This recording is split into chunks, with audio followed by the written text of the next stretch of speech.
November 13th, 2022. Moscow, Idaho. A quiet college town tucked into the rolling hills of the Pacific Northwest. Population barely 25,000. The kind of place where people don't lock their doors. Where front porches glow warm at night.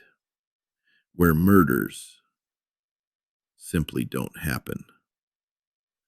Until 4 a.m., on a hill overlooking the University of Idaho, sat a 3-story rental house at 1122 King Road. A house students called the Party House. Music on weekends, friends coming and going through the sliding glass door, laughter spilling into the cold air. Inside that home lived 6 young people, all with futures mapped out in front of them. By noon that Sunday, 4 of them would be gone. Madison Mogen, Kaylee Goncalves, Xana Kernodle, Ethan Chapin, all stabbed to death in their own bedrooms. No gunshots, no forced entry, no clear motive, just silence. At 12:22 p.m., the Idaho State Police were formally requested to assist in what was described as a multiple-person homicide at that address. By the end of the day, the crime scene tape wrapped around the house like a warning, and the nation was watching. 4 students killed in the middle of the night. 2 roommates surviving inside the same home.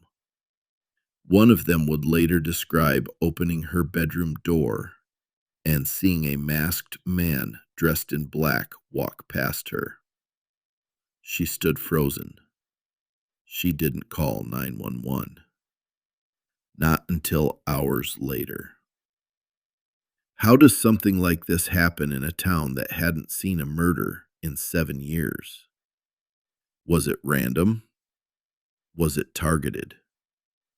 Was someone watching that house long before that night? In the days that followed, fear spread faster than facts.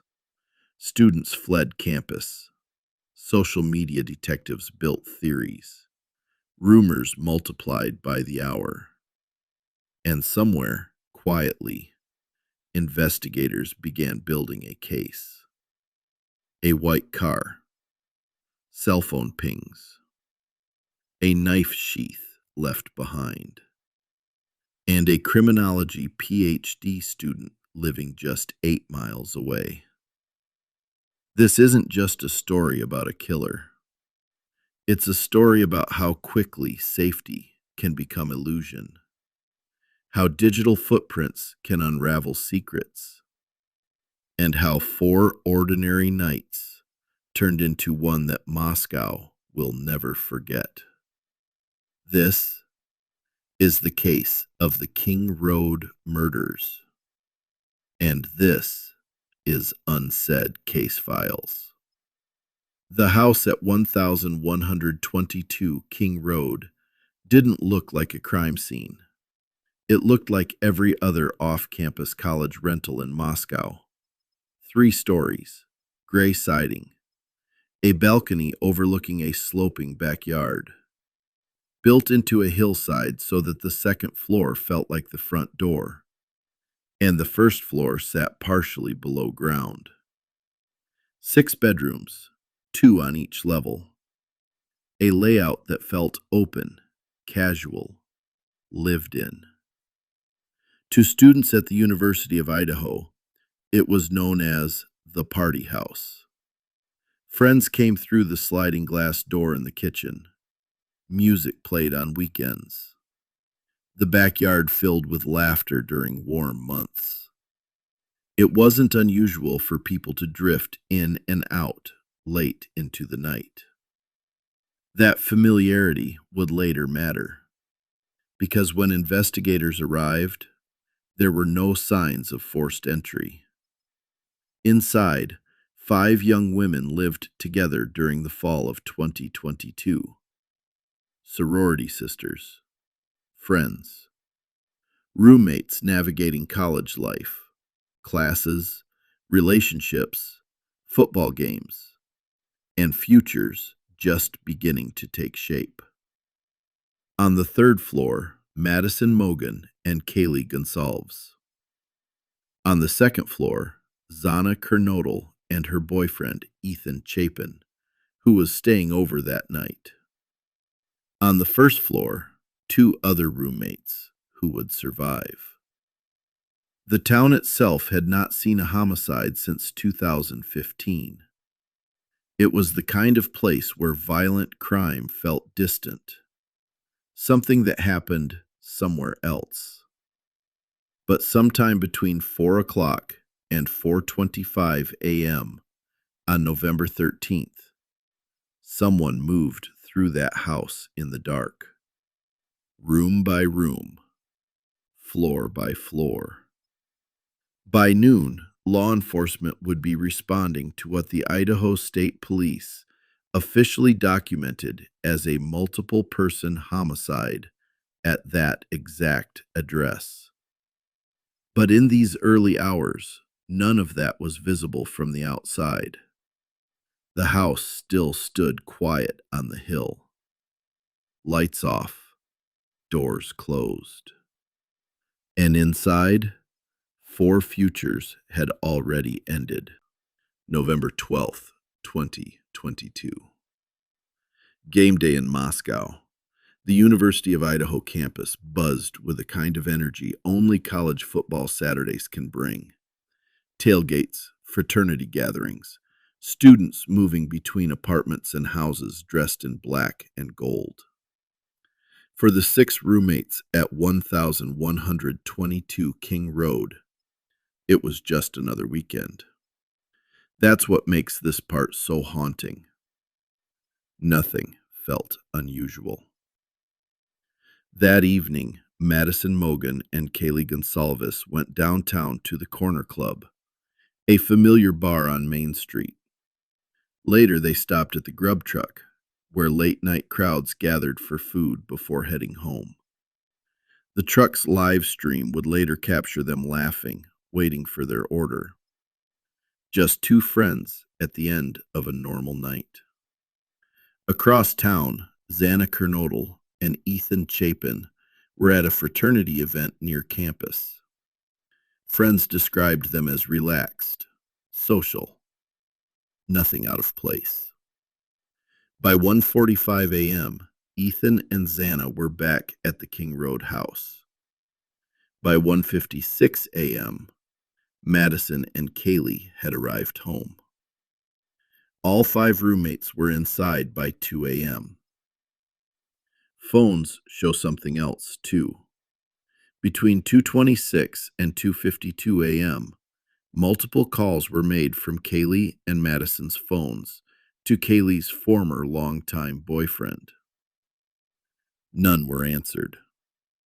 Friends would later say this wasn't unusual. Kaylee was known for calling repeatedly when she wanted someone to pick up. At 4 a.m., Xana received a DoorDash order. That timestamp would become critical. At 4:12 a.m., Xana was still active on TikTok, which means someone in that house was awake. Somewhere between 4 o'clock and 4:25 a.m., investigators believe the attacks occurred. No alarms. No neighbors calling police. Just minutes. Security cameras in the neighborhood would later pick up faint audio around 4:17 a.m. A dog barking. A thud. What sounded like whimpering. Then silence. From the outside, nothing looked wrong. No shattered windows. No signs of chaos spilling into the street. Just another dark college rental at the edge of campus. But inside that house, something had already changed forever.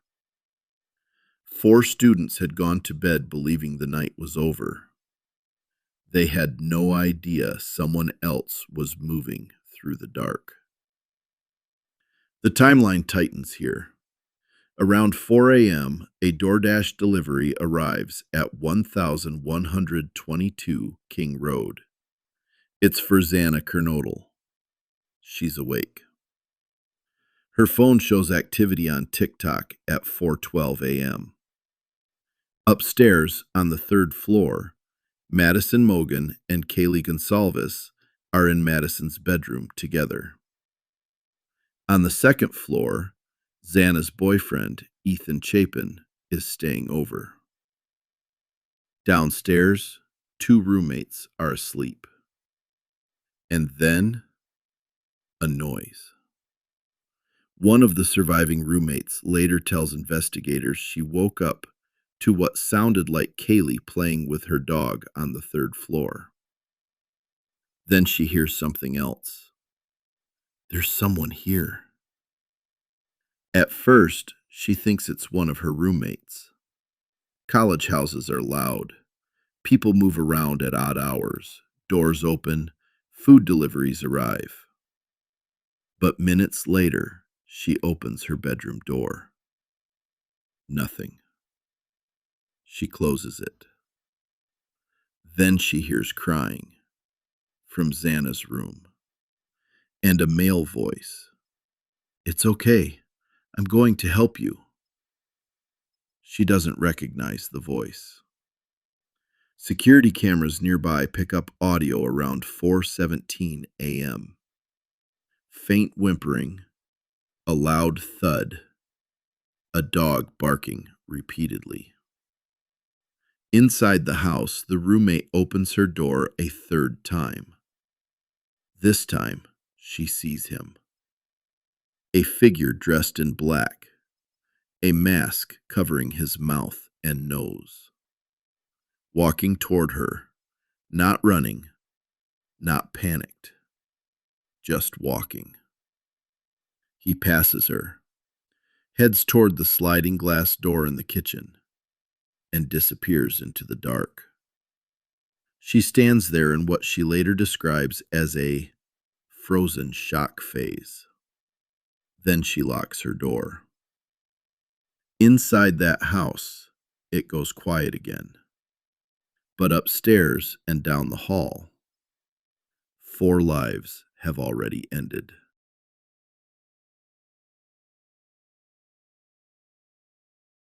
Shock doesn't always look like screaming. Sometimes it looks like silence. After seeing the masked man walk past her, the surviving roommate stood frozen in the hallway of the 2nd floor. She later described it as a frozen shock phase. Not fight, not flight. Freeze. The house had gone quiet again. No alarms, no one running outside, no crashing footsteps. Just the kind of stillness that can trick your brain into believing you imagined everything. She locked her bedroom door and waited. Investigators would later determine that the attacks likely occurred between 4 o'clock and 4:25 a.m. The timeline narrows to minutes, a brief window in which someone moved through 3 floors of that house with devastating precision. Upstairs, Madison Mogen and Kaylee Goncalves had been in the same bed. On the 2nd floor, Xana Kernodle and Ethan Chapin were in Xana's room. 4 victims, 2 surviving roommates, 1 intruder. Hours passed. The roommate who saw the figure did not immediately call 911. She would later explain that she had been drinking earlier that night and didn't fully process what she had witnessed. In the haze between sleep and alcohol and fear, reality didn't settle in. At approximately 4:26 a.m., she went downstairs to the first floor and joined the other surviving roommate. They locked themselves inside a bedroom. They began texting and calling the other housemates. No answers. Still, there was no frantic call to police.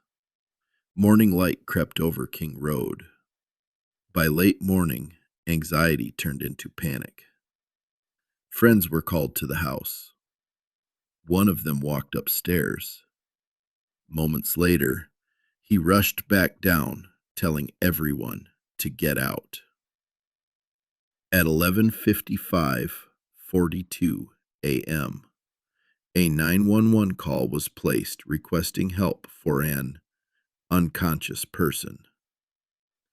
When officers arrived at 1122 King Road in Moscow, they discovered something far beyond an unconscious roommate. By 12:22 p.m., the Idaho State Police had been formally requested to assist in what was now confirmed as a multiple-person homicide. Crime scene tape went up. Patrol cars lined the street. And the quiet college town that hadn't seen a murder in 7 years was suddenly the center of a national nightmare. Inside the house, the layout that once felt warm and familiar had become a labyrinth of grief. 4 students had been killed in their beds, and for hours, no one outside that home had known. When officers entered 1122 King Road, the house no longer felt like a college rental. It felt staged in silence. Upstairs on the 3rd floor, Madison Mogen and Kaylee Goncalves were found together in a single bed. On the 2nd floor, in Xana's bedroom, Xana Kernodle was discovered on the floor. Ethan Chapin was found in the bed. All 4 had been stabbed to death. There were no signs of sexual assault, no evidence they had been restrained, but the violence was personal.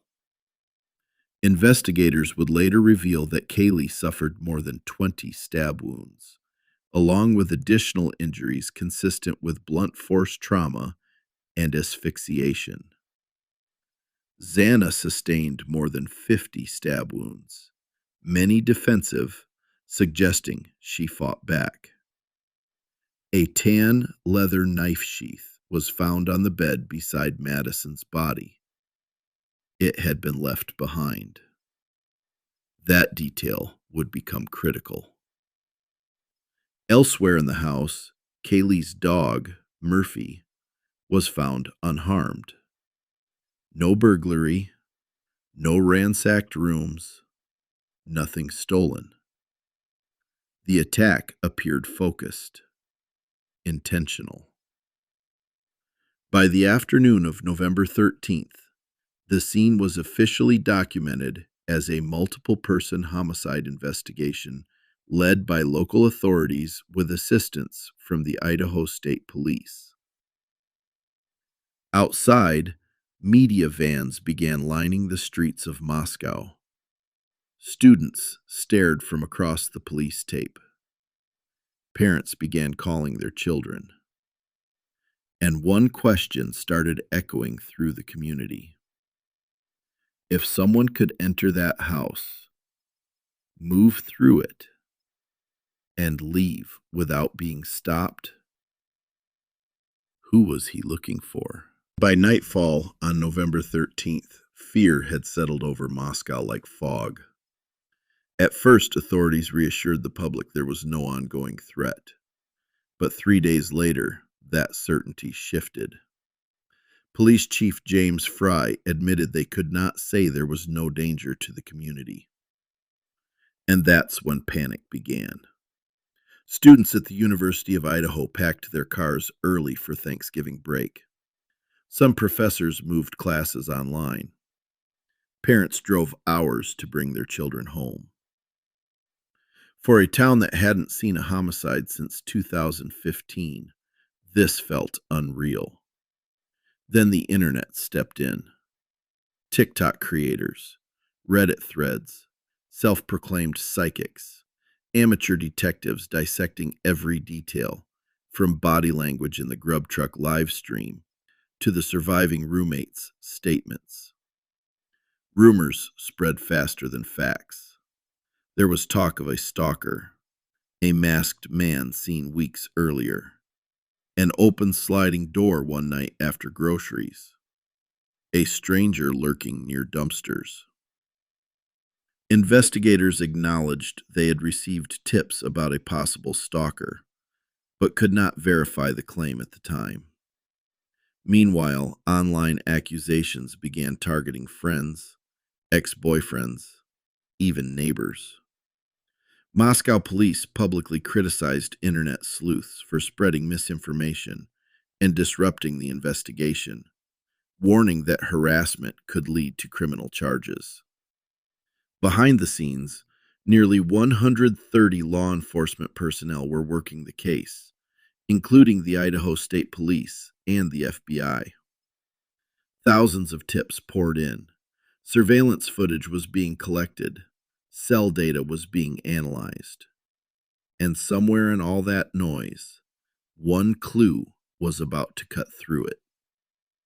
A vehicle, white, seen circling the neighborhood in the early morning hours. In a case drowning in rumor, investigators needed something concrete. They found it in headlights. Surveillance cameras around King Road captured a white sedan moving through the neighborhood in the early morning hours of November 13th. Not once, multiple times. Around 3:29 a.m., the vehicle was seen making a pass near the residence. Then again, and again. At 4:04 a.m., it returned for a fourth time. At 4:20 a.m., just minutes after investigators believed the attacks occurred, the car was seen speeding away from the area. Police publicly announced they were searching for a white 2011 to 2013 Hyundai Elantra. It became the first major break the public could see. Suddenly, gas stations were checked. Parking lots were scanned. Students looked twice at white sedans driving through Moscow and neighboring Pullman. Behind the scenes, investigators were doing more than just watching traffic cameras. They began cross-referencing vehicle registrations, campus parking permits, security footage from surrounding streets. In Pullman, less than 8 miles away, officers identified a white Hyundai Elantra registered to a 28-year-old PhD student at Washington State University. His name? Bryan Kohberger, a doctoral student in criminology. He had completed his first semester just days before the murders. He lived alone, and he drove a white Elantra. But it wasn't a perfect match at first. His vehicle was a slightly different model year than the original public description. Still, investigators kept digging. Cell phone data showed something else. On November 13th, his phone stopped connecting to the network in Pullman around 2:47 a.m. It reconnected around 4:48 a.m., south of Moscow, near a highway leading away from the crime scene. Even more unsettling? Records showed his phone had pinged near the King Road residence at least 12 times in the months before the murders. Late nights, early mornings, repeated proximity. Then, on December 30th, nearly 7 weeks after the murders, law enforcement moved in Pennsylvania, because the white Elantra and its owner had left Washington for the holidays. What investigators found next would turn suspicion into something far more solid. A knife sheath, DNA, and a family trash can thousands of miles from Idaho. The white Elantra pointed investigators toward a name. But a name isn't enough. They needed proof. Back inside the King Road house, crime scene technicians had collected something small, almost invisible in the chaos. A tan leather knife sheath. It had been found on the bed next to Madison Mogen, stamped with a U.S. Marine Corps insignia. The knife itself was gone, but the sheath had been left behind. On the snap button of that sheath, investigators located touch DNA. It didn't match anyone in CODIS, the National Law Enforcement DNA database. So authorities turned to forensic genealogy. Using genetic databases, analysts began building family trees from distant relatives, tracing shared centimorgans, narrowing branches, looking for a male who fit the profile. At the same time, cell phone data was tightening the timeline. Records showed that on November 13th, the suspect's phone stopped reporting to the network around 2:47 a.m. It reconnected around 4:48 a.m., south of Moscow, near a highway leading away from the crime scene. Even more disturbing, data indicated the phone had pinged near the King Road residence at least 12 times between June and November. Late-night visits, early morning proximity, a pattern. Investigators zeroed in on one person, Bryan Kohberger, a criminology PhD student at Washington State University, less than 8 miles from the victim's home. As genealogy narrowed the suspect pool, the FBI began surveillance. Not in Idaho, but across the country. Kohberger had driven home for the holidays to Pennsylvania. Agents watched his parents' house quietly. They observed him wearing surgical gloves while taking out trash, separating his garbage into individual baggies, cleaning his car, inside and out, meticulously. Investigators collected trash from the family residence and sent it for testing. When the DNA profile from the trash was compared to the sample on the knife sheath, it pointed back to the Kohberger family line. The evidence was no longer circumstantial. It was biological. Digital footprints, cell pings, vehicle surveillance, and now DNA. On December 30th, 2022, in the early morning hours, a tactical team entered a quiet home in Pennsylvania. The arrest was made in the kitchen, and the man who had studied criminal behavior was now charged with committing one of the most shocking crimes in modern college history. December 30th, 2022. Nearly 7 weeks after 4 students were murdered in their home, law enforcement moved in. Not in Idaho, but in Pennsylvania. In the early morning hours, a tactical team surrounded the home where Bryan Kohberger was staying with his parents in Monroe County. Inside, investigators would later say, he was found in the kitchen, wearing gloves, placing trash into separate Ziploc bags. He was taken into custody without incident, charged with 4 counts of first-degree murder and 1 count of felony burglary. Back in Moscow, the news spread fast. The suspect wasn't a stranger passing through town. He wasn't a drifter. He wasn't someone hiding in the shadows of the university. He was a criminology PhD student at Washington State University, just 8 miles away.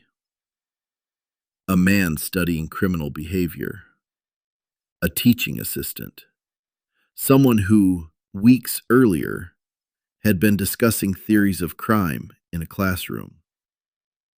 The probable cause affidavit revealed the building case. The white Hyundai Elantra. Cell phone data placing him near King Road repeatedly.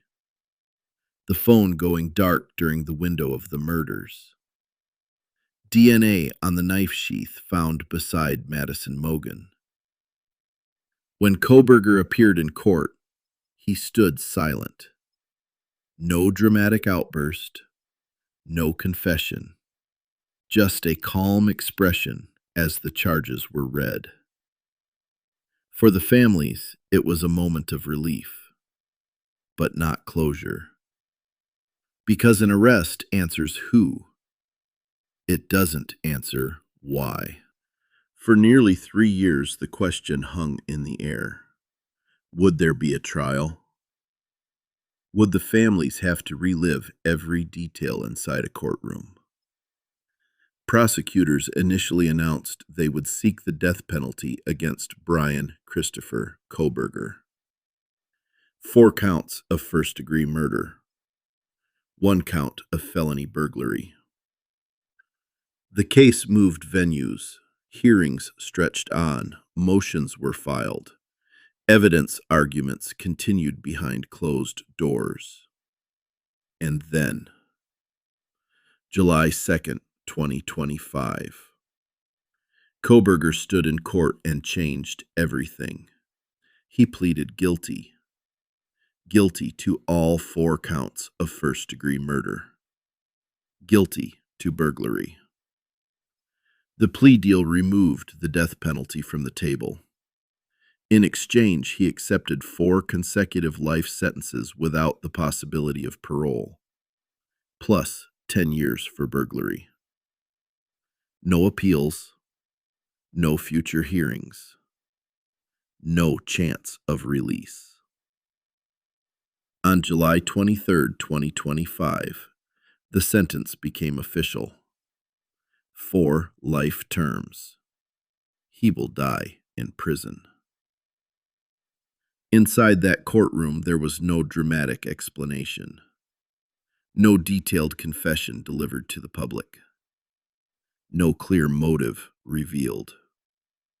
Why those 4? Why that house? Why that night? The motive remains officially unknown.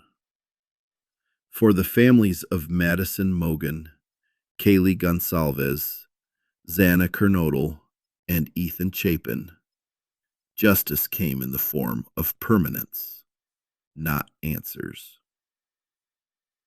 The house at 1122 King Road was later demolished. In its place, memory remains. A memorial garden now stands on campus. Scholarships were created in their names. Degrees were awarded posthumously. But Moscow will never forget November 13th, 2022. A quiet town, a house on a hill. 4 lives ended between 4 o'clock and 4:25 a.m. And a reminder that sometimes the most terrifying crimes don't begin with chaos. They begin with normal. This case is closed in court, but the silence of that night still echoes. And some questions may remain unsaid. 4 students, 1 house. 1 night that changed Moscow forever. The King Road murders forced a quiet college town into the national spotlight. It sparked fear, speculation, and endless debate. And while the courtroom chapter has closed with the conviction of Bryan Christopher Kohberger, the emotional aftermath will never truly end for the families of Madison Mogen, Kaylee Goncalves, Xana Kernodle, and Ethan Chapin. If there's one thing this case reminds us, it's this: evil doesn't always look obvious. Danger doesn't always announce itself. And sometimes the most important details are the ones almost left behind. That's why we tell these stories: to document what happened, to separate fact from rumor, and to make sure the victims are remembered as more than headlines. If you value deep, structured, evidence-based true crime storytelling, subscribe to Unsaid Case Files on YouTube. Follow the show on Spotify and Apple Podcasts so you never miss an episode. Leave a 5-star review. It helps more than you think. Share this episode with someone who wants the full story, not just the noise. And if you want more multi-part investigations like this one, cases where we break everything down piece by piece, let me know in the comments what case we should cover next. Because behind every headline, there's always more. And here at Unsaid Case Files, we tell the parts that others don't.